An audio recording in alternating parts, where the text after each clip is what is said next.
Hello बच्चों, आज हम लोग क्लास 11th का जो गणित का पहला अध्याय हम लोग चालू करने वाले हैं। तो गणित का पहला अध्याय क्या चीज़ है? गणित का पहला अध्याय एकदम सिंपल सा चीज़ है, एकदम सरल है। तो ये हमारा अध्याय है समुच्चय। गणित का जो पहला अध्याय है ये हमारा है समुच्चय। तो इसको हम लोग आज देखेंगे।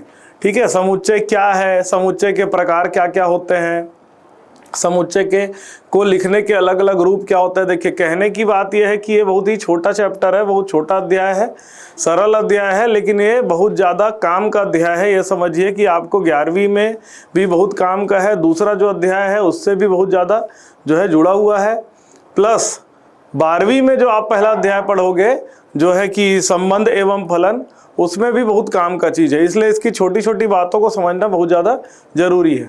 तो समुच्चय को समझते हैं कि ये समुच्चय होता क्या है। समुच्चय होता क्या है? तो समुच्चय अगर हम लोग बात करें कि समुच्चय क्या है, कि सभी या बोल सकते हैं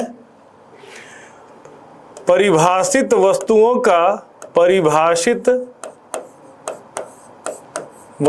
का संग्रह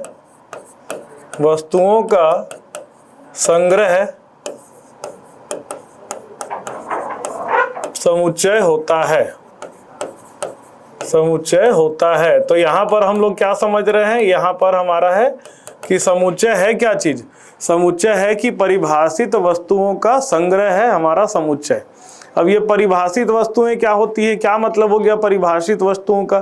तो परिभाषित वस्तुओं का मतलब ये हो गया कि जैसे अगर मैं आपसे कोई चीज पूछूं कि स्वरों की कितनी संख्या है, अगर अंग्रेजी भाषा में स्वर कितने होते हैं, तो आप बोलोगे AEIOU। ठीक है, आपका जो बगल का विद्यार्थी रहेगा, जो आपका दोस्त है, वो भी बोलेगा AEIOU। किसी से भी आप पूछेंगे तो वो क्या है, AEIOU ही बोलेगा। तो स्वरों का अगर अंग्रेजी भाषा में स्वरों का अगर मैं समुच्चय बोलता हूं तो इसकी परिभाषा सबके लिए क्या है, एक समान है। लेकिन अगर मैं आपको बोलता हूं कि दुनिया का सबसे खतरनाक जानवर क्या है, दुनिया का सबसे खतरनाक जानवर कौन है, तो कोई बोलेगा कि भाई जिसको सांप से डर लगता है वो बोलेगा सांप दुनिया का सबसे खतरनाक जानवर है। किसी को डर लगता है शेर से तो वो बोलेगा शेर सबसे खतरनाक जानवर है। तो इसलिए इसकी जो है आपकी परिभाषा, अगर मैं बोलूं कि इसकी परिभाषा एक समान नहीं है, तो हम लोग ये कह सकते हैं कि यह समुच्चय नहीं होगा। तो समुच्चय क्या है कि जिसकी परिभाषा एक समान होनी चाहिए, समझे। इसकी परिभाषा जो है वो एक प्रॉपर परिभाषा होनी चाहिए। ठीक है, परिभाषा सबके लिए एक समान हो, सबके लिए एक समान हो। जैसे कुछ उदाहरण अगर हम लोग देख लिए, ठीक है, जैसे अगर मैं बोलूंगा कि प्रथम 10 प्राकृतिक संख्याओं का समुच्चय, प्राकृतिक संख्या, अगर मैं प्रथम 10 प्राकृतिक संख्या की बात करूं, ठीक है, पहले 10 प्राकृतिक संख्या कौन कौन से होते हैं, तो 1 2 3 4 5 6 7 8 9 10, तो ये हो गए हमारे प्रथम 10 प्राकृतिक संख्या हो गए। ठीक है, तो ये हमारा, हम लोग बोल सकते हैं कि यह हमारा समुच्चय है। ठीक है, यह हमारा समुच्चय है। अब दूसरा, अगर हम लोग एक दूसरा उदाहरण ले लिए कि दुनिया का सबसे अच्छा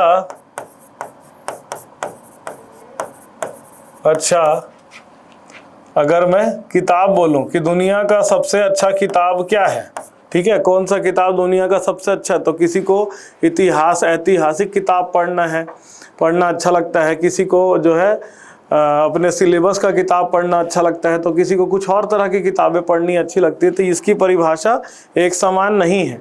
तो यह हम लोग बोल सकते हैं कि यह हमारा समुच्चय नहीं है, यह हमारा समुच्चय नहीं है। ठीक है, तो आपको पहले यही देखना है कि जो दिया गया प्रश्न है उसकी परिभाषा सबके लिए एक समान है कि नहीं है।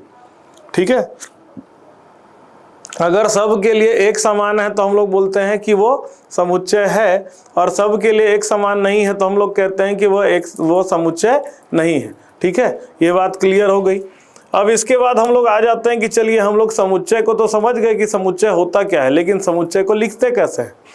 तो समुच्चय को लिखने का या समुच्चय को बोल सकते हैं निरूपित करने का जो है प्रकार। समुच्चय को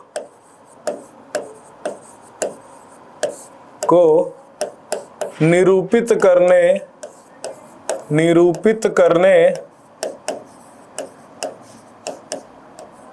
के प्रकार। कितने प्रकार से हम लोग समुच्चय को निरूपित कर सकते हैं, ठीक है, कितने प्रकार से समुच्चय को निरूपित कर सकते हैं।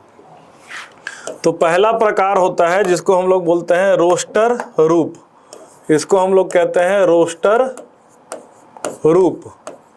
तो रोस्टर रूप में हम लोग क्या करते हैं, रोस्टर रूप में हम लोग समुच्चय, देखिए अब इसका एक एक चीज को बहुत अच्छे से ध्यान से समझिएगा कि समुच्चय का पहले हम लोग लिखते हैं नाम, समझे। तो नाम को जब हम लोग लिखते हैं तो किस में लिखते हैं, कैपिटल लेटर, अंग्रेजी का कैपिटल लेटर लेते हैं। जैसे ए ले लीजिए, बी ले लीजिए, सी ले लीजिए, डी ले लीजिए, ई ले लीजिए। कुछ कुछ जो होते हैं जो हम लोग नहीं ले सकते वही हम लोग मैं बता दूंगा आपको थोड़ी देर में। लेकिन पहले समझिए हम लोग क्या लिखते हैं, नाम लिखते हैं। समुच्चय का नाम कैपिटल लेटर में लिखेंगे, फिर ये वाला कोष्ठक लगाएंगे, ठीक है। और इसके अंदर जो है अवयवों को लिखते हैं। हम लोग क्या लिखते हैं, अवयवों को लिखते हैं, ठीक है। इसके अंदर क्या लिखते हैं, अवयवों को लिखते हैं। अवयवों को जब हम लोग लिखेंगे तो या तो अवयव हमारी संख्या होगी या तो अवयव हमारे क्या होंगे, जो है इंग्लिश के स्मॉल लेटर रहेंगे। इंग्लिश का स्मॉल लेटर रहेगा, स्मॉल लेटर ऑफ इंग्लिश। अंग्रेजी का छोटा लेटर हम लोग को लिखना है। जैसे अगर मैं बोलूंगा कि एक सवाल हम लोग समझ लेते हैं, सवाल से हम लोग को क्लियर होगा कि जैसे क्वेश्चन है कि अंग्रेजी भाषा के स्वरों का समुच्चय हमको रोस्टर रूप में लिखना है। समुच्चय रोस्टर रूप में लिखिए।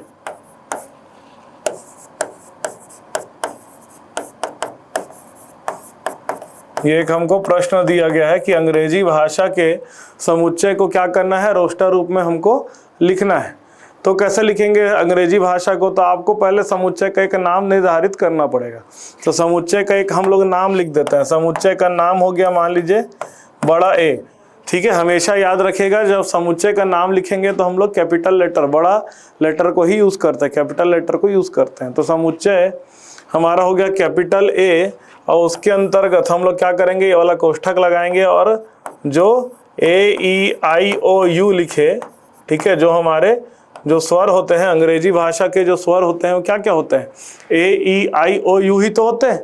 तो जो ए ई आई ओ यू जो हम लोगों ने लिखा वो आप लोग देख सकते हैं कि ये हमारा क्या कहलाएगा, ये हमारा उसके उनके जो हमारा जो समुच्चय है उसका अवयव कहलाएगा, ठीक है। अब इसमें हम लोग कुछ कुछ चीज़ों को समझते हैं कि कुछ एक चिन्ह होता है, ठीक है। जैसे एक चिन्ह है इस तरह का, ठीक है। ये चिन्ह का क्या मतलब होता है, ये चिन्ह हमको दर्शाता है कि अगर मैं लिखता हूँ, देखिए अगर मैं लिखा ऐसा, यहाँ पर ध्यान दीजिएगा एक बहुत छोटी सी चीज़ है। अगर मैं लिखता हूँ कि जो ए है, फिर ये चिन्ह लगा दिया कैपिटल ए चिन्ह लगा दिया कैपिटल ए, इसका मतलब क्या है कि ए अवयव, इसका मतलब है ए अवयव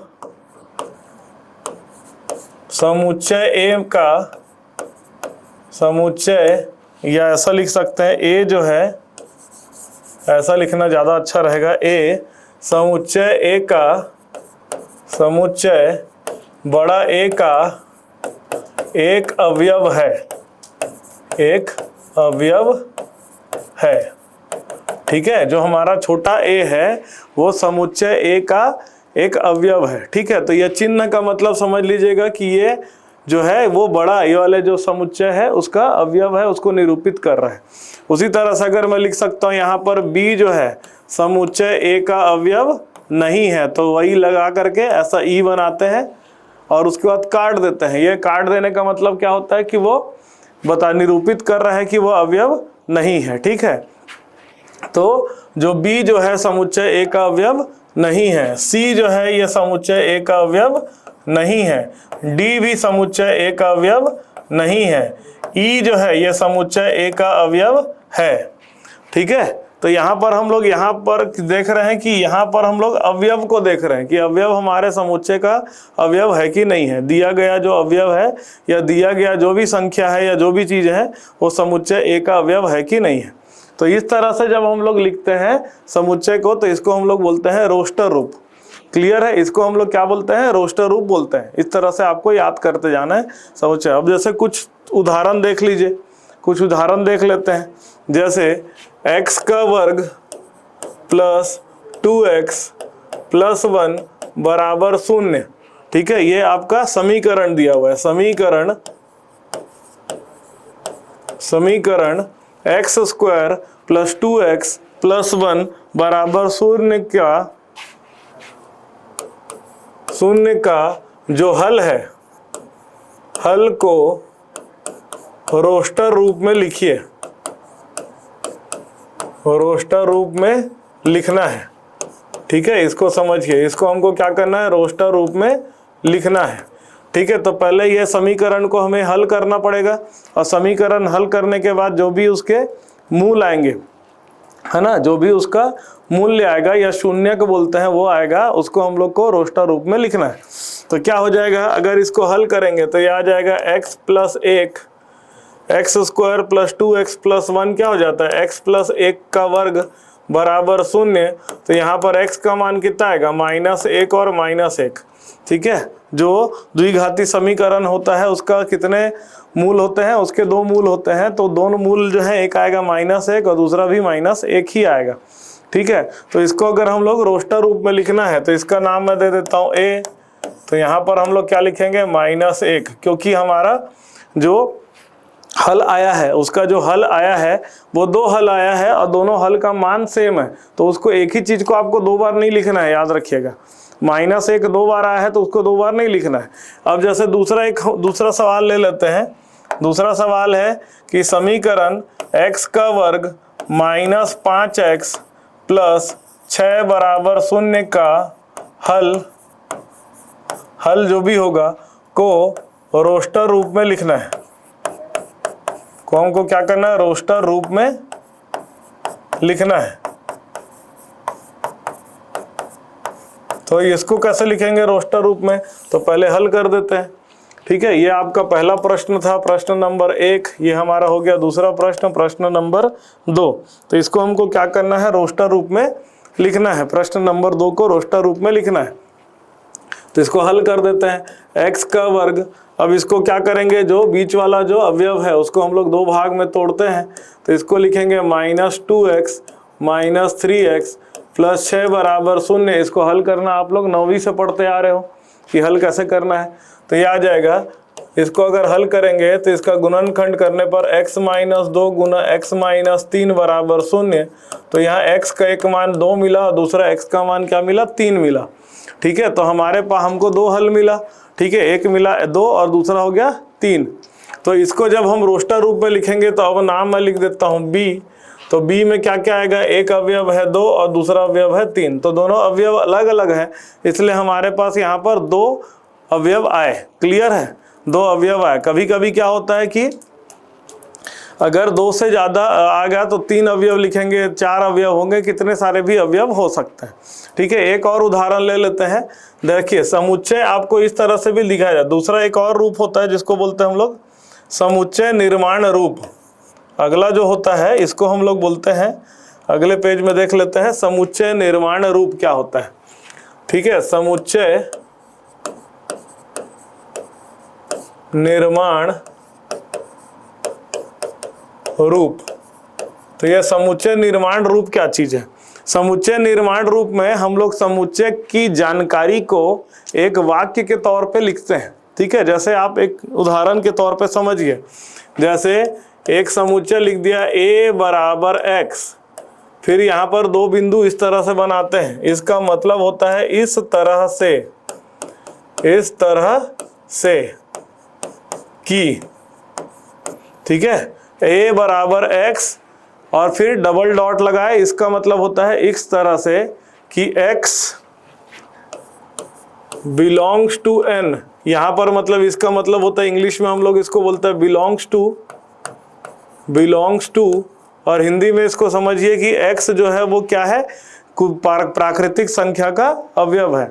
ठीक है, n मतलब जो हो गया, n को हम लोग बोलते हैं प्राकृतिक संख्याओं का समुच्चय, प्राकृतिक संख्याओं का समुच्चय। ठीक है, n बराबर होता है हमारा प्राकृतिक संख्याओं का समुच्चय। अब देखिए क्या दिया है, a बराबर x, x जो है वो प्राकृतिक संख्या का अवयव है, और ये कह रहा है कि x जो है वो 4 से ज़्यादा और 7 से कम है। ठीक है, ऐसा आपको दिया है कि x जो है वो 4 से ज़्यादा है और 7 से कम है। मतलब यहाँ पर आपको पूरा जानकारी दे दिया है कि पहला आपको क्या समझना है कि x हमको क्या लेना है, प्राकृतिक संख्या लेना है। x क्या लेना है, प्राकृतिक संख्या। दूसरा हमको ये समझना है कि x का मान क्या है, तो प्राकृतिक संख्या में x जो है वो 4 से ज़्यादा है और 7 से कम है। तो आप सोचिए कि 4 से ज़्यादा और 7 से कम प्राकृतिक संख्या क्या होती है। तो 4 से ज़्यादा और 7 से कम प्राकृतिक संख्या जो होती है वो होता है 5 और 6 बस होता है। ठीक है, वो क्या होता है, 5 और 6। तो ये वाला जो रूप है, ये जो रूप हम लोग लिए, इसको हम लोग बोलते हैं समुच्चय निर्माण रूप। इसको बोलते हैं समुच्चय निर्माण रूप कहते हैं। ठीक है, समुच्चय निर्माण रूप कहते हैं। और ये जो आया इसको हम लोग क्या बोलते हैं, रोस्टर रूप कहते हैं। इसको क्या कहते हैं, रोस्टर रूप कह देंगे। क्लियर है। तो हम लोग को क्या करना है, कभी कभी समुच्चय निर्माण रूप को रोस्टर रूप में बदलने का सवाल आ जाता है, या रोस्टर रूप को समुच्चय निर्माण रूप में बदलने का सवाल आ जाता है। ठीक है, तो हम लोग को बहुत अच्छे से दोनों रूप को समझना है। तो एक दो क्वेश्चन अभी करते हैं जिसमें समुच्चय निर्माण रूप को रोस्टर रूप में और रोस्टर रूप को समुच्चय निर्माण रूप में हमको बदलना है। तो ध्यान देंगे कैसे करेंगे इसको। जैसे मान लीजिए कि आपको मैं एक समुच्चय दे दिया, इसको ध्यान से पढ़िएगा कि समुच्चय b बराबर x, इस तरह से कि x बराबर n बटा n प्लस 1 है। n जो है वो प्राकृतिक संख्या का अवयव है, n जो है वो प्राकृतिक संख्या का अवयव है, और n का मान 8 से कम है। n का मान क्या है, 8 से कम है। ठीक है, ये आपको दिया है। तो आपको क्या करना है, n जो है वो आपको कहाँ से स्टार्ट करना है, 1 से चालू करना है। 8 से कम प्राकृतिक संख्या क्या क्या होता है, 1 2 3 4 5 6 7 8। समझे। तो 8 नहीं आएगा क्योंकि 8 से कम होना चाहिए, तो 7 तक लेना है। ठीक है, तो अगर हम लोग इसको देखें तो आप देखिए सबसे पहले देखिए n का मान आप 1 लेंगे, तो 1 अगर लेंगे तो 1 बटा 1 प्लस 1 कितना हो जाएगा, 2। तो पहला अवयव इसका बना 1 बटा 2। जब n का मान 2 लोगे तो नीचे आ जाएगा 3, जब n का मान 3 लोगे तो नीचे आ जाएगा 4, फिर 4 में आ जाएगा 5, 5 में आ जाएगा 6, 6 में आ जाएगा 7, और 7 में आ जाएगा 8।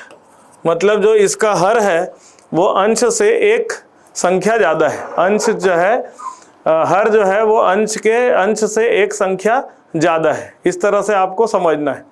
क्लियर हो रही है बात। तो ये हमारा क्या कहलाएगा, ये हमारा हो गया रोस्टर रूप, इसी का रोस्टर रूप हो गया, और ये हमारा हो गया समुच्चय निर्माण रूप। समुच्चय निर्माण रूप हो गया। तो एक हमारा हो गया रोस्टर रूप, दूसरा हो गया समुच्चय निर्माण रूप। तो इस तरह से धीरे धीरे करके आपको समझते जाना है। अब जैसे एक क्वेश्चन हम लोग करेंगे जिसमें मैं आपको रोस्टर रूप लिख के दूंगा और आपको उसको समुच्चय निर्माण रूप में बदलना है। तो देखिए एक रोस्टर रूप में मैं लिख के दे रहा हूँ। अब जैसे मान लीजिए C एक समुच्चय है जिसमें क्या क्या है, देखिए पहला ले लिए 1, दूसरा ले लिए 4, तीसरा ले लिए 9, चौथा ले लिए 16। ऐसे करते करते ये जा रहा है जो है हम लोग का 81 तक जा रहा है। कितना जा रहा है, 81 तक जा रहा है। ठीक है, तो 16 के बाद आएगा 25, 25 के बाद आएगा जो है 36, 36 के बाद आएगा 49, 49 के बाद आ जाएगा 49 के बाद आ जाएगा 64, और 64 के बाद आ जाएगा 81। ये पूरा ही लिख देता हूँ, ज़्यादा अच्छा रहेगा। तो यहाँ पर और आगे का अगर देखें तो 16 के बाद आ जाएगा 25, 25 के बाद आ जाएगा 36, 36 के बाद आ जाएगा 49, 49 के बाद आ जाएगा 64, और 64 के बाद आ जाएगा 81। तो आपको क्या देखना है कि ये किस तरह से बदल रहा है, आपको पैटर्न समझना है कि कौन से पैटर्न में ये चेंज हो रहा है। ठीक है, इसको समझना है। तो हम लोग अगर इसको पूरा ध्यान से देखें तो c बराबर 1 मतलब 1 का वर्ग, 4 मतलब 2 का वर्ग, 9 मतलब 3 का वर्ग, 16 मतलब 4 का वर्ग, 25 मतलब 5 का वर्ग, 36 मतलब 6 का वर्ग, 49 मतलब 7 का वर्ग, 64 मतलब 8 का वर्ग और 81 मतलब 9 का वर्ग। ठीक है, तो ये हमारे c हमको समुच्चय मिल गया। ठीक है, अब इसको समुच्चय निर्माण रूप में लिखना है तो हम कैसे लिखेंगे, तो इसको लिखेंगे c बराबर x इस तरह से कि x बराबर n का वर्ग है। n क्या है, प्राकृतिक संख्या है और n का मान क्या है, 10 से कम है। तो प्राकृतिक संख्या 10 से कम। आपको इतनी जानकारी लिखना है कि वो समुच्चय अपने आप में पूर्ण हो जाए।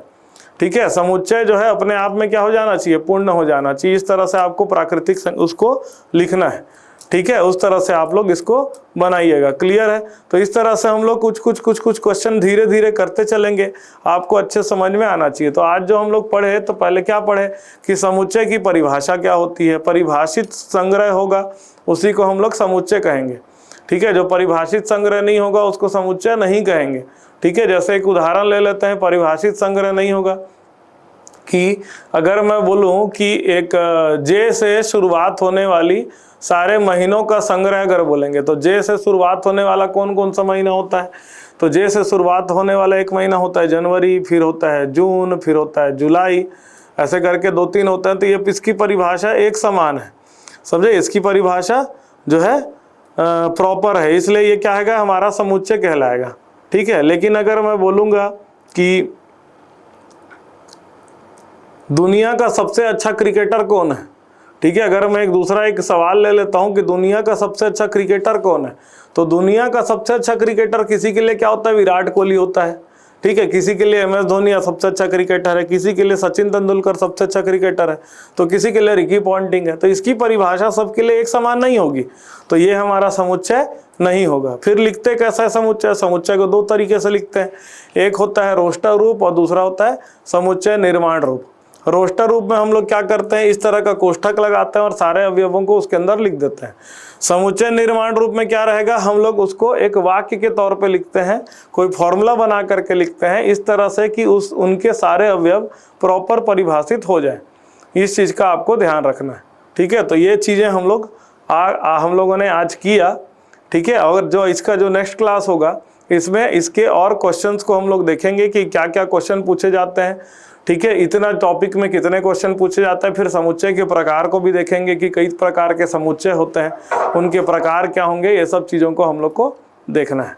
ठीक है, तो आज की क्लास यहीं ख़त्म करते हैं। Thank you very much.